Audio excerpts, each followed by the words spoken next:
Tonight, a report on the identity of a man found dead in his semi-truck, and Quincy Valley Medical Center begins its search for a new administrator. What's happening in sports, Bob?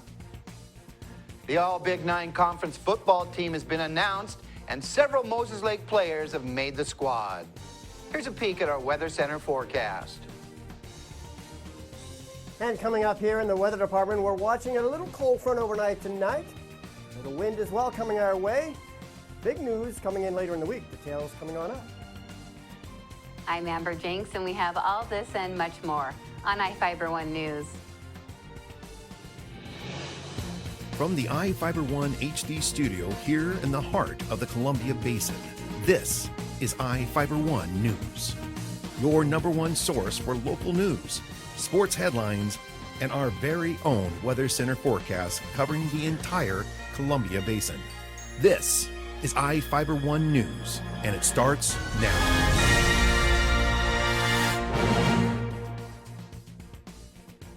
Gregory Scott Jefferson was identified as the man found dead in a semi-truck in Ephrata on November 5th.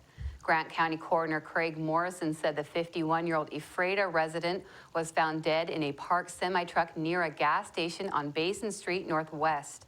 The Ephrata police were called when a witness found the vehicle running and the doors locked. His family had not heard from him for 2 days before he was found. An autopsy was completed and the cause of death is pending. Morrison said he is waiting on further pathological findings. There is no suspicion of foul play.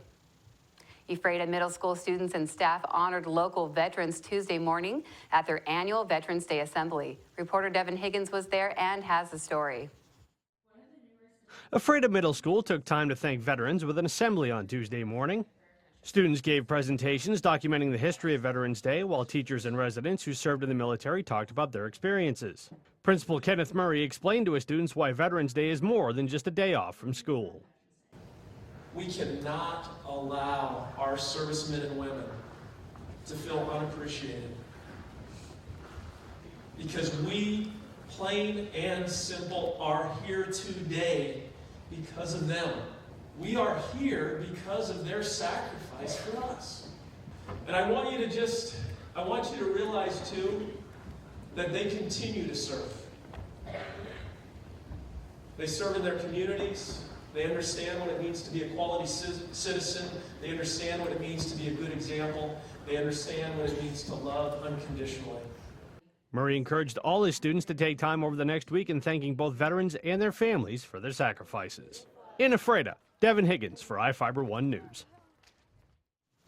A Moses Lake man allegedly pointed a gun at a man's chest following an argument at a Moses Lake apartment. Jerry Stromberg, a 57-year-old man, is subletting his apartment on West Lakeside Drive to the victim. He reportedly told the man he was evicted, and the two began arguing. According to Moses Lake police, the victim, a 52-year-old man, claims Stromberg pointed a pistol at his chest. He told police he feared for his life. Stromberg was arrested for assault in the 2nd degree. His 9mm pistol was seized by police as evidence. Stromberg reportedly claimed he did not point the gun at the victim and was only carrying the gun in his hand. An Ephrata man was injured in a crash Saturday night on State Route 28, about 6 miles east of Quincy. Robert Patterson, a 27-year-old man, was driving a 2004 Kia Spectra west on SR 28 when he reportedly drove off the road to the right. He allegedly overcorrected to the left and crossed the highway. According to the Washington State Patrol, the Kia rolled and came to a rest in a canal near Road K Northwest. Patterson was taken to Quincy Valley Medical Center for his injuries. The State Patrol reported inattention by Patterson caused the crash, and he was issued a ticket for wheels off the road. Now we take a look at people being sought by law enforcement. This is Sheriff Tom Jones with the Grant County Sheriff's Office. Each of the people you see here have a warrant for their arrest. If you see any of these people, we ask you do not attempt to detain or apprehend them, but call us at 509-762-1160 or send us an email at crimetips@co.grant.wa.us. If the person is presenting a danger, call 911. With your help, we can bring these people to justice and make our community safer. We'll be right back after this.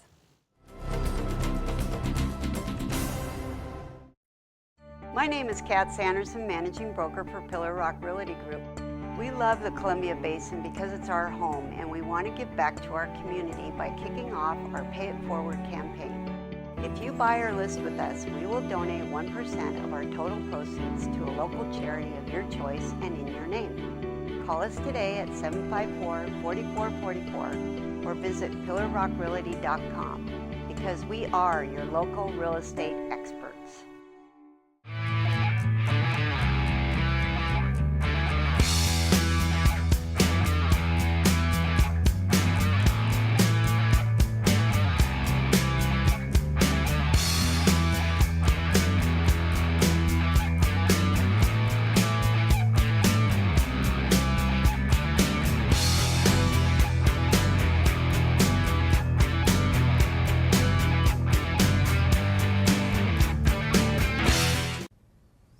Hi there, everybody. Meteorologist Don Morello with you here on iFIBER Channel 1 News Weather. Your forecast, of course, brought to you by Barry Motors. One great place to buy and service a car. And taking a look at the headlines, we have a cold front coming on through tonight, but the big headlines is that we're seeing the November winds of change across the area, and the winds will really be picking up as the cold front moves through during the pre-dawn hours. And then we break out in some sunshine, but then by Thursday night, Friday, we see a little bit of more instability coming our way that'll last right through Friday and Saturday. And then a little bit of a calm before what could be a big, interesting situation early next week, but that's way off in the future. 49 and 33, the extremes today. Normally 48 and 31 is where we should be. And in Moses Lake, we felt at 29 degrees, a bone-chilling start this morning. 48 degrees was where we topped out, just a degree shy of where we should be. And currently we're sitting at 43 degrees. Nice evening shaping on up with the south-southwest breeze. Not too bad, 6 miles an hour, but they'll be shifting around overnight tonight, particularly after the midnight hour and the pre-dawn hours because a cool front is coming on through, and we have all sorts of snow advisories for the Cascades overnight tonight through tomorrow morning. Looking for the snow level to be about 4,000 feet and maybe even lowering to the valley floor in the pre-dawn hours, but nothing to concern yourself a bit. Maybe the Waterville Valley Plateau area might be seeing a little bit of accumulation, but snow will be tapering off very quickly in the pre-dawn hours, if at all. 3 to 6 inches, northern mountains, 1 to 3 in the southern hills, so some of the passes may get a little slippery. This is a situation now. Here's a cool front now coming across the Puget Sound into our area overnight. Here we are at 3 a.m. and the snows will be flying in the northern mountains especially. And then you see it falls apart. We get into that shadow effect, that precipitation shadow effect here in the basin.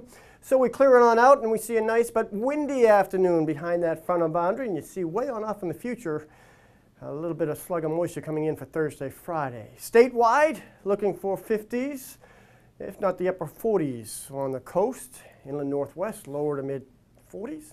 And after a chilly start, maybe a brief flurry here or there, especially the northern areas of our viewing area, we could see, again, nice brightening skies during the afternoon hours with temperature around 50, which is just a little bit above normal. Here we go through the 7 days, and you can see that we are looking for a windy day tomorrow, breaking out onto Thursday, a nice day, but then the winds and even some morning precipitation in the form of snow on Friday morning. But generally just a showery pattern through Saturday. By Tuesday, we'll watch for possibility of a messy situation coming our way.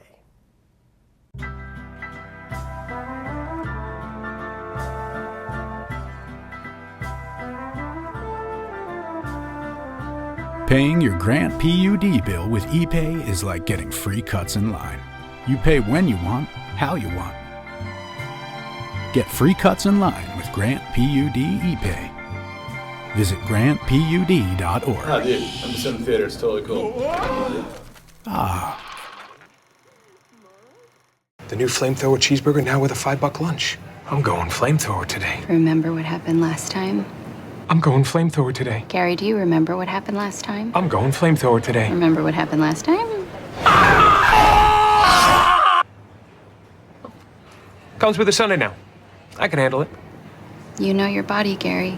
Go flamethrower. Now the DQ $5 lunch comes with the new jalapeno bacon flamethrower cheeseburger, plus fries, drink, and a sundae. This is fan food, not fast food. Austin Downs, an offensive lineman for the Moses Lake Chiefs, has been named to the Offensive and Defensive All-American Rising Stars Showcase. Downs will be participating in the 10th annual Offense and Defense All-Star Bowl that features 80 of the top high school players in the country. Among notable pro players who have taken part in the game are Cam Newton, Des Bryant, Earl Thomas, and Joe Hayden. The game will be played at Municipal Stadium in Daytona Beach, Florida. The Big Nine All-Conference team has been announced, and 15 Moses Lake Chiefs made the list. Named first team All-Offense were Wes Harrington, Isaiah Thomas, and Warren Cady. First team defense were Brandon Pankratz, Derek Close, and Thomas. Named second team All-Offense were Ridge Montgomery, Dylan Morris, and Cole Deaver. Second team All-Defense were Ricardo Gonzalez, Daniel Zermeno, and Marseille De Leon. Tanner Hassey made second team as the kicker. Draven Navarez, Hudson Mossef, and Chandler Fluitt were named honorable mention. Coach of the Year went to Todd Griffith. The Manta Rays will be hosting their Thanks Swimming Meet November 20th through the 22nd at Moses Lake High School Pool. The fundraising event is a way for the team to offer the community a great big thank you for more than 50 years of support. Portions of the proceeds will be donated to the Boys and Girls Club. The Manta Rays are partnering with the Moses Lake Food Bank to hold a food drive during the meet. Eric Kemper, a USA unattached 13-year-old swimmer from Moses Lake, turned in an outstanding effort at the Harvest Swim Meet in Yakima. Kemper placed first in all 10 events he swam, earning him high points winner for the boys 13 and 14 age group. Kemper also earned 5 best times in the 50, 100, and 500 freestyle and the 200 and 400 individual medley. For the third time this season, Washington State quarterback Luke Falk has been named Pac-12 Offensive Player of the Week. Falk was 36 of 55 for 497 yards and threw for 5 touchdowns in the win over Arizona State. Falk has thrown 3,736 passing yards this season with 33 touchdowns. The redshirt sophomore has thrown over 400 yards in 7 games. Falk is currently tied for 5th on Wazoo's career passing touchdown list with Drew Bledsoe. The Cougs are looking for another big conference win when they hit the road to Los Angeles Saturday to take on UCLA.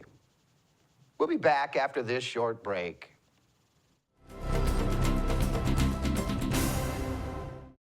You don't have to drive to Seattle for exceptional cancer care.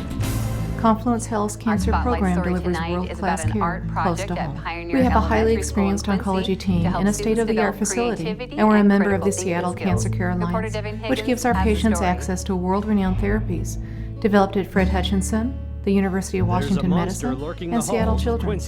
Together with the SCCA, we're delivering world-class cancer care close to with home. staff and students coming across it on their way to and from class every day. And while there's evidence of other creatures of various shapes and sizes elsewhere in the school, this one's unlike any you've seen before. The Big Friendly Monster Project was started this year at Pioneer as a way to help develop both creativity and critical thinking skills. 46 students in Pioneer's The Dodge and Brothers' Richmond competitive programs spent the spirit past month and putting it engineering together, prowess and they got some help started from other long students, before not they just built around their the first country, car, but around the world. and will And continue Richmond teacher Camille long Jones after talked their about it latest, before. the most technologically advanced vehicle in its class. 6 or 7 countries that were part of it, and each school was assigned a body part to describe. So we were Our told to spotlight use story 12 to tonight 20 is about vivid an words art to project describe at this body Pioneer part. Elementary School in And Quincy then to send help in students develop art creativity description. and So our critical class thinking skills. made the description Reporter Devin Higgins right has the story. And then we send in our description, and all the other schools sent their There's descriptions a monster in until lurking the there was a halls body of part Quincy's Pioneer description for Elementary every piece School. of the monster. The first sightings were And then reported the before teacher, Halloween, her with name's staff Terry and students Smith, coming who across organizes it on all. their way to and She from sent class that every full day. And description while there's out to evidence each of other class creatures of and various said, shapes and "Okay, everybody sizes go build elsewhere in the this school, monster." this And one's then at unlike the end, any we sent you've her a seen picture of before. the final monster, and all the other classes did. And The we Big all Friendly get to Monster vote on Project which was started this year at school Pioneer was as a way to help creative in the way develop they both followed creativity and directions critical followed thinking directions skills. from all 46 students in Pioneer's enrichment Jones said the program monster spent the doesn't past just month teach putting it collaboration together, among and the they got some students help in from her other class, students, but not also just gives around them the their country, first but around exposure the to the world. global And community Richmond of teacher students who are the Camille next Jones generation talked of about how it creators, worked. entrepreneurs, So each and school, leaders. there's Yeah, 40 I think that's really important schools around the world from 6 or 7 older different they countries get that were farther part of into it. the 21st And each century school get, was the more assigned a global body part we're to going to all be describe. thinking. And so already we were told we to are. use So 12 to 20 I vivid think words helping to describe them to this make body part. connections connections and see how kids are similar and different across the world is only going to help them in that as they get older. I would like to bring that element into it more as we go on. Next year, there was a send in our description, and all the other schools sent their descriptions in until there was a body part description for every unit, but I don't have access. And then the teacher, her name's Terry Smith, who organizes it all. She sent that full description out to each class and said, okay, everybody go build this monster. And then at the end, we sent her a picture of the final monster, and all the other classes did, and we all get to vote on which. Jones said her class is already looking forward to creating another big friendly monster next year. They were so excited from the first Jones said the monster doesn't just teach collaboration among the students in her class, but also gives them their first exposure to the global community of students who are the next generation of creators, entrepreneurs, and leaders. Yeah, I think that's really important because we get to start building today. The older they get, just really, really excited.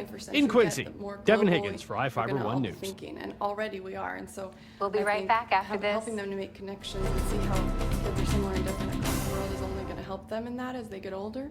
I would like to bring that element into it more as we go on. Next year, there was a Facebook group that all the teachers who were involved were able to post videos and pictures throughout the unit, but I don't have access at school, so I'm hoping there will be a more streamlined way that I can spread those videos and things to the kids here at school. Some of the classrooms were able to Skype with each other, and I would love to do that next year too.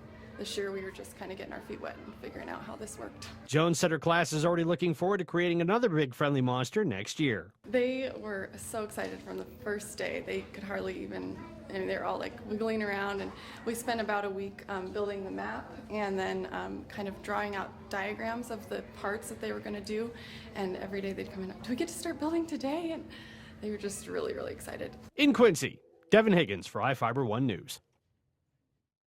We'll be right back after this.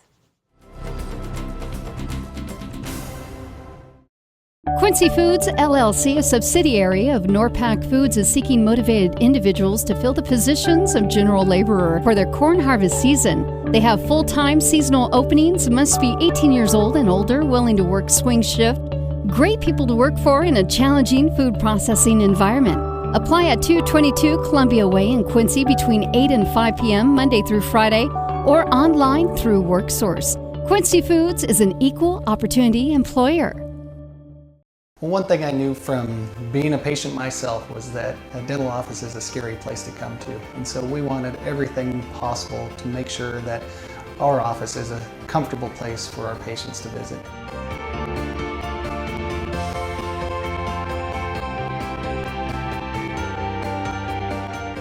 The patients that I have, my clients, have made me a part of this community, and we want to give back in every way possible.